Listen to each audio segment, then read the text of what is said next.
It's the Eichler birthday with the package from China. So let's go. Hey, welcome back to the channel. It's awesome that you're tuning in. In today's video, we are going to be doing a chit chat regarding the M25, also known as the video game Screen HD 4.3 inches. Yeah, but this is a very interesting one because it is looking like the Project X, or in other words, it also has the option to play retro games. Something I wish that my original Portal could do. Yeah, so this is quite interesting. So we do have some overall specs at the back over here. So it comes with EmuElec 4.3. It has a support of over 26 emulators, or at least like I believe 26. Quad-core Cortex A55 and LCD fully fits the display at 4.3 inches. Yeah, and this has a resolution by 480 by 272, 3000 mAh battery in the inside, and it comes with 128 gigabyte SD card, or at least that's what it says. We need a 5-volt 2 amp to charge this thing. So well, let's take a close look at the device. And first impression, I think I did that myself, but let's clean up the screen. And the form factor is completely different than the Project X, I can already tell. So this thing is like, I love those, like say, Chinese weird clothes, and this is one of them when it comes to having actually a tiny PlayStation Portable that can play all kinds of stuff. However, let's do a quick overview of the form factor and how comfortable it actually is. So what is interesting then, when you're looking at the height of this thing, it's very high. And it makes it kind of funny and kind of cool at the same time. And if you're going to be holding it in your hands, it's very comfortable. I have seen my share of, let's say, devices and horrible devices, but when holding it in my hand, it's very comfortable. I love it. And one of the things I think they did great is when it comes to the back button, or the, I wouldn't say trigger button. I think they're not trigger buttons. They're just, let's say, not micro switch like normally. They are just like using membranes, and it does have like a trigger feel. But if you're going to be holding it like that, they are super easy to use. Maybe a little bit too easy. Okay, so having over here the plus minus, I'm guessing this is for volume control. Having here the home button, that is, we're having two home buttons over here, but they're just select and start. A, B, X, Y, and due to the form factor, I think it's interesting to see how good they actually play. The feel itself is great. The D-pad is a full-size D-pad, and the feel is absolutely great. However, thanks to the, let's say, the very nice curve going to be filling around, you do have this very annoying cheap clicky feel at the end, and that makes it a little bit of a bummer in my opinion. So over here having two joysticks, and they're having like the Nintendo Switch joysticks look alike, so that is also very nicely done. Over here at the top we're finding the headphone jack, we're having an HDMI out, we're having in here the SD card, and they're using the non-brand ones. This is even 256 gigabyte because we do have different kind of formats you can buy. And here having the on and off switch. So let's turn it on. And the first impression is that this thing comes with a very nice bright display. I love this light up feature of the home buttons. Let's boot it up. Let's see how long it will take. Let's shut down the LEDs, or my biggest LED lamp here in the studio. And yeah, the first impression, this thing looks really nice. I love the light up feature and everything else. The display is very good when it comes to the viewing angle. So yeah, this is absolutely the next level shizzle. So when you're going to be looking at the menu, I love this layout. So pressing start, the feel of the select and start is not the best. So we do have the sound option. Let's see if we can mess around with that. Over here we're having enable navigation sound. Let's see, it doesn't actually do anything. Backlight. Then we're having over here system settings, information version. We don't have advanced, restore default settings. I will not do that. But when you're looking at the different things we can do, there we're having like the clicky sound. Pressing the Y will have you the option to search. And when you're looking at this EmuElec, this is a completely modified version, and what is convenient about it is very easy to actually use. So in here we're finding all the Sonic games, and what is also very good, that we do have like the tiny name over here with platform it actually is. So that's super convenient. We can boot up the game from here, and we can actually have some retro gaming fun. So let's go with the flow and let's go with the auto settings. So you can see you're having this menu. We have seen this before with GameStick, so they're using a kind of a same situation. Save state over here. Other configuration. Let's see what it does actually do. Oh, we have an express ratio that we can change out. So that is absolutely awesome. They finally added that to. Yeah, they finally added that to the device itself. So when it comes to that, we can adjust the volume if you want to. And the volume itself, wow.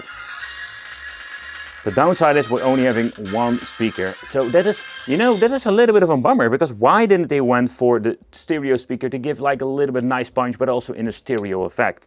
Yeah, what I also love to say in these videos, there is always something they need mess up. And the quality audio is okay. I want to point out the flickering you can see. I think it will be noticeable in the recording of this. This is not noticeable in real life. So just wanted to point it out. So this display looks absolutely amazing if you're going to be looking at it and not through the camera. So the camera itself doesn't really do it justice, and that's a little bit of a bummer. You can also make yourself a favorite list if you want to. I love this feature. You just go through the list and just pick out all my favorite games I love to play, and from there going on.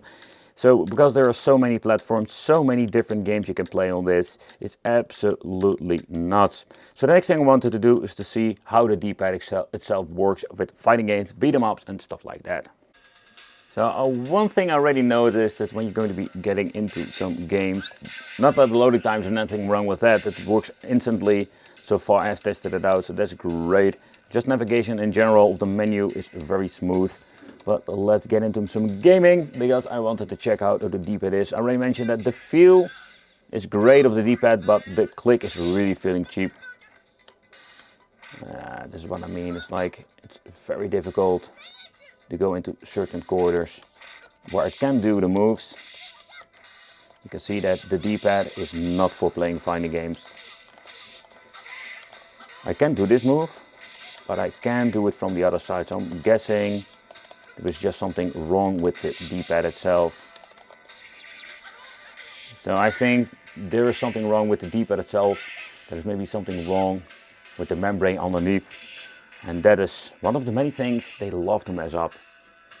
So interface wise, but also when it comes to overall emulation performance, yeah, that is something we're going to be testing out a little bit more. So the D-pad is quite awful, so fighting games are just not going to be something I'm going to be trying out too much. But I was going to be checking out some beat 'em ups and maybe some shmups to see how those will run.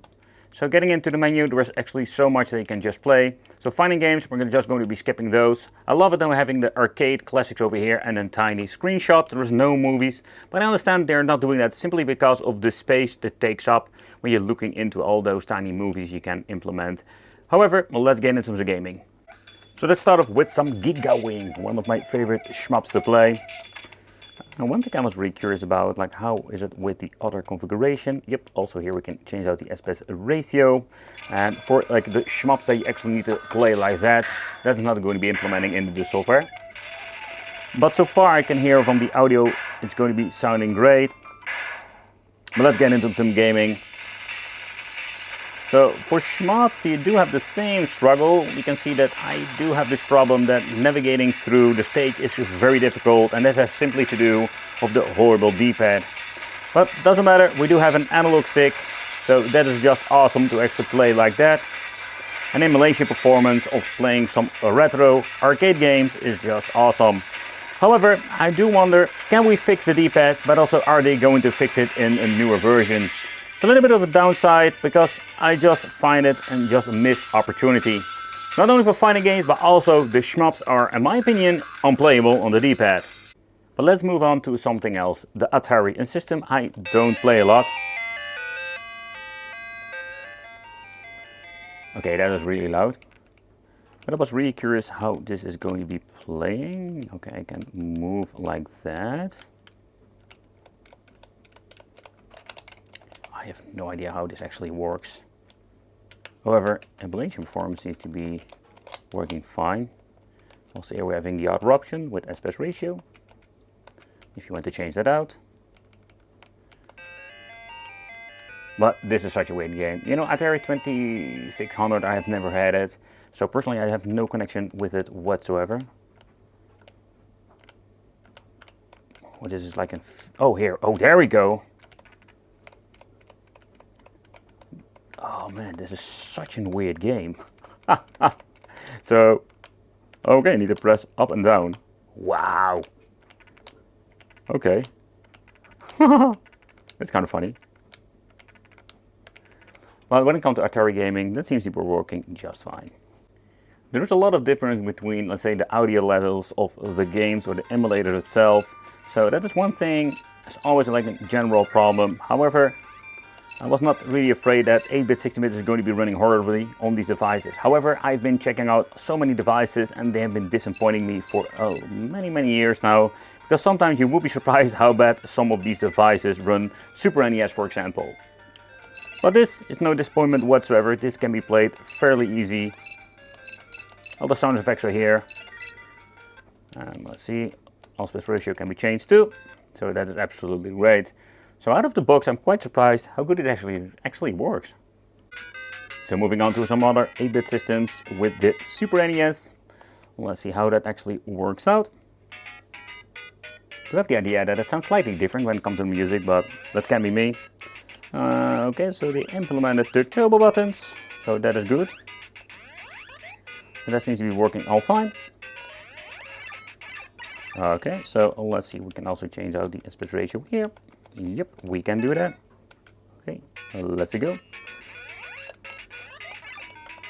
So if you just need to press left and right, the D-pad seems to be working fine.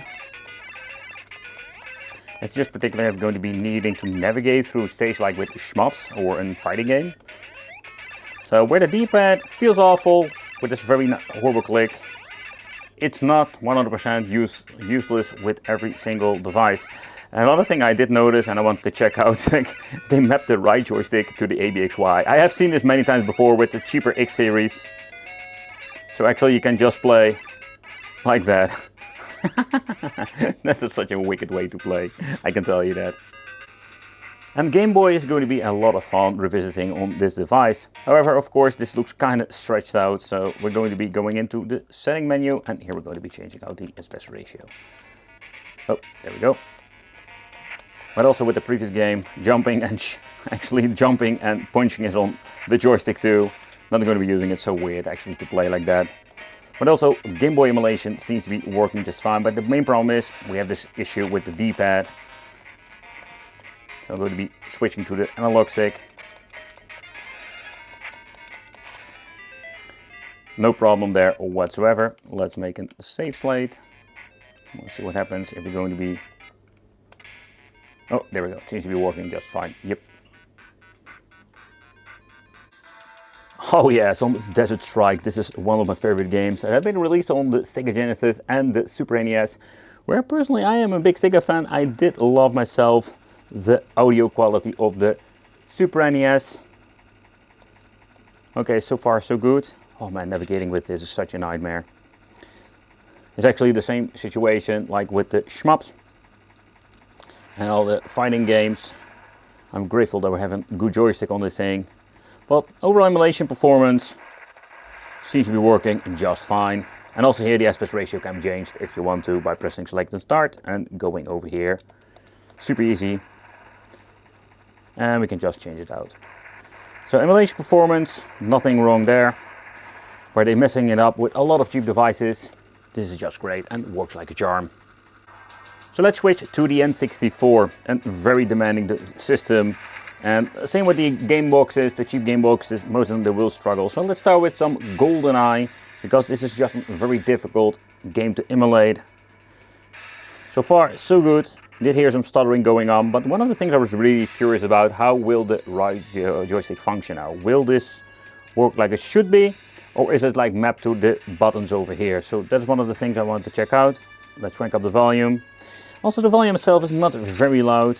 Okay. Oh man. Okay, so this is exactly what I mean. So with messing it up. So, oh yeah, they mapped it to the buttons over here. Also here. Oh man, and look at this. It automatically. Oh man, oh man. So yeah, this is just completely unplayable. And what I understand of, there is nothing we can do. Aspect ratio can be changed here, that's good. But when it comes to the controls, there is nothing we can do about that. So we can go back to the menu. So where the emulation itself is, it also struggles. Oh, there we go. And no, there is nothing we can actually change out. We're getting the same stuff that we've seen before. So yep, it's absolutely a waste when it comes to N64. Completely unplayable. So let's get into some Sega with the Sega Mega Drive or Genesis. So let's punch him in the face and kick him in the balls. That's how you play. Beefcake turns into Wolfies. Ooh. There we go. But emulation performance, I wasn't expecting any problems here. Nope, no. Powering up, yep, we're doing that, but also express ratio. And let's go. So we had a lot of problems with cheap devices, but now I think we have reached the point that we can play those games like the Genesis without any problem whatsoever. But let's get into the PlayStation. So far I can see and hear everything seems to be working like it should be. And I'm guessing they also mapped the right joystick to the front-facing buttons, the ABXY. But let's go into the game. Okay, so first let's change out that horrible aspect ratio. We do have disc control with this, so it's interesting they implemented that there. Yep, they also did that. Okay, so let's see if the buttons are at least mapped correctly. That's another thing. No, they mapped it. Like they reversed everything. And I'm guessing that also means that if I want to do my move, let's use the joystick because the D-pad is just awful. No, I think it's me. Now, when it comes to emulation performance, it's great. It's unfortunate they completely messed up the right joystick when it comes to that, but yeah, I lose. Yep, that's a fact. So let's go into the PlayStation Portable. So where most of these games will not run, the minis are just great to play on this. So I'm glad they implemented it. Let's get into the game. Hey, you can just see this runs perfectly. And there are so many minis. They're absolutely worth checking out. Woohoo, there we go. Oh man, I've played this game so much on every device I could play it on. Think about my iPad, my Android tablets, you name it. I was always playing this. So much fun. Ooh, come on, get it going. Oh, no! I'm still going. Yep. However, let's see what we can do with the menu. There is no aspect ratio, and that's not a problem, of course, because what I understand of this seems to be looking quite nice. I think the benefit of this widescreen, it absolutely complements the PlayStation Portable games. If it's perfect, that is of course debatable, but it is kind of interesting to see how everything works. There is no option in the menu of PlayStation Portable, meaning that we can tweak it. So let's see if you're going to be into a different game. This also happens that you need to wait a little bit. But if you're going to be chasing out a different game that has a more demanding situation, there is no way you can actually change anything out. So if it stutters, doesn't boot up, you're stuck with it. So that is one thing, a little bit of a bummer, but you can see that it actually has all kinds of games, but it has particularly not a lot of like three-dimensional games. So that's kind of interesting. Angry Birds, wicked. That's really wicked. I can really implement the frames per second counter, so that's quite unfortunate. Interesting that we don't have the acceleration, or at least like the right joystick has been set to the front-facing button. Oh! Let's lower the volume a little bit, so that's much better. I can see and hear stutters when it comes to that. You can just actually see that it stutters. So it's pushing this device absolutely to its limit. And let's get a little bit of gameplay going on. But if this thing doesn't stutter too much, I think it's really enjoyable to actually play these games like Ridge Racer. And what I mentioned before is like this thing have this beautiful display that works perfectly with PSP, so that's kind of cool to actually see. They have so many cool games. If you want to play in God of War, that's absolutely out of the question. That is one thing to be sure. Oh, the L1 button is so horrible. You can just maybe even hear clicking it. But you can do a little bit of more gameplay about this. Minor hiccup. There we go. We have boost.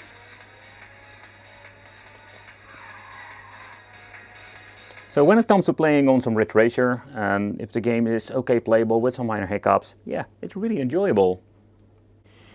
After removing the 4 screws over here, you can just pry it open with some tools. Okay, so let's do a quick peek in the inside, how they implement everything. Everything is falling off and out of this machine, like always. What a freaking nightmare. Just wanted to see what we can do with the Okay, so that's a good thing. What I'm seeing over here already. So the cable is quite short when it comes to the battery, so with the battery I need to be very careful. So there are two separate PCBs for the control unit, or the ABXY and all the other stuff with the ribbon cables. Interesting construction. And they're using a tiny connector over here for the LiPo battery, so that's good, so you can remove and replace the speaker and also the LiPo battery fairly easy. There's nothing really much to see there. So we have the display, of course, but it is you can change it out if you want to, so that is replaceable fairly easy. So construction wise it's basic, but it's functional, and you can actually replace a couple of parts, not the joysticks, because they are straight onto the PCB itself so far I can see. So, however, when you're going to be looking at the shell and how everything has been put together, it's quite good. So to begin with, they're only having 4 screws and a lot of clicking mechanism. You can see that I'm being very careful with the prior tool, but the plastic itself is very soft. And I mean, in particular, if you're going to be using a different tool, even like metal, you're going to be destroying. So the plastic, it's good, but it's going to be very soft plastic itself. So when it comes to construction wise, I think it's very durable and it's quite nice. But how about the AV out? I think this is one of those very cool features. If you're going to be bringing this thing on vacation, you can actually like plug it in, or at least that's the idea. Going to be using an adapter over here. You can also get yourself a cable that had automatically a mini HDMI. So let's see what happens. So the device has been booted up, what you can see over here. It does just dims now. It's kind of interesting and very strange to see. It does some really weird things. But I can see on the LED on the monitor that it turns on. And there we go, to automatically switch to EmuElec there. So that is one of the things I love about this, that it is very easily like plug and play. You don't need to do anything when it comes to that. So what we're going to be doing is booting it up. We're going to be plugging it out, plugging it back in, and see if this is going to be automatically switching, or do I need to reboot the device itself. Okay, so that's been powered on. You can easily like play your games now. Yeah, that's great. So let's plug it out. Let's see how that works. And it will take a little bit of time, I'm guessing. Oh, there we go. It automatically reloads. Let's do something wicked. Let's plug it back in. Let's see what happens then. If I'm going to be breaking the system, or will it save itself and does this thing. There we go, HDMI. And it's loading up. So every single time you're going to be plugging it in and out, you can just actually like seeing this thing rebooting. So if you're getting in the game, it doesn't work, or shut your game off. Otherwise you're going to be losing your progress when it comes to that. The M25, or the AliExpress Portal Mini, I can say, is far from perfect. But it is so much better than the previous model I've reviewed on the channel. Maybe fun to look at it later on. However, when you're looking at the overall, let's say, specs, if you're looking at the performance, yeah, it can be better when N64 plays portable. The stuff that we have seen many times before. However, the D-pad is the biggest disappointment of today, because this thing makes a lot of games completely unplayable, and the right joystick mapped to the front-facing buttons is also a very strange configuration. But it's a very nice concept, but a lot of way that we need to improve it, or at least they need to improve. Thank you all for watching, consider subscribing, and let me know in the comments what you think of this, and it will be great to see you in the next video.